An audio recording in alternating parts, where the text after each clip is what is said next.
Welcome to Aparna real estate అండి. మనం ఇప్పుడు చూస్తున్నది 150 square yards. 150 square yards north face house. ఇది వచ్చేటప్పటికి కుర్మల్గూడ బడంగపేట మున్సిపాలిటీ పర్మిషన్స్ తోటి ఉన్న ఇల్లు.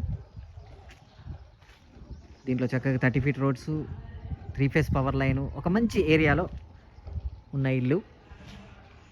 దీని పూర్తి వీడియో చూడాలి అనుకుంటే కనుక కింద లింక్ ఉంటుందండి. ఆ లింక్ క్లిక్ చేస్తే పూర్తి వీడియో ఓపెన్ అవుతుంది. అట్ ద సేమ్ టైం మన అపర్ణ రియల్ ఎస్టేట్ ఛానల్లో ప్లాట్స్, ఇండిపెండెంట్ హౌసెస్ అన్నీ ఉంటాయండి. మీరు నాకు కాల్ చేస్తే క్లియర్గా ఎక్స్ప్లెయిన్ చేస్తాను. ఛానల్ని సబ్స్క్రైబ్ చేయండి, పక్కన ఉన్న బెల్ ఐకాన్ క్లిక్ చేయండి. ఎవ్రీడే లేటెస్ట్ అప్డేట్స్ వస్తూనే ఉంటాయి. దాంట్లో చిన్న ఇల్లులు వస్తాయి, పెద్ద ఇల్లు వస్తాయి, డూప్లెక్స్, విల్లాస్ అన్నీ ఉంటాయండి. 9505489842. నా పేరు ఫణిశేఖర్ అండి, ఫణిశేఖర్ శర్మ. మీరు నాకు కాల్ చేస్తే క్లియర్గా ఎక్స్ప్లెయిన్ చేస్తాను. ఇది కాకుండా ఇంటీరియర్ వర్క్ కూడా చేస్తామండి అపర్ణ రియల్ ఎస్టేట్ ఛానల్ నుంచి. సో ఆ రిలేటెడ్ వర్క్ కూడా ఎవరికైనా కావాలి అంటే కనుక కాల్ చేయండి, క్లియర్గా ఎక్స్ప్లెయిన్ చేస్తాను. థ్యాంక్ యూ అండి, థ్యాంక్ యూ వెరీ మచ్.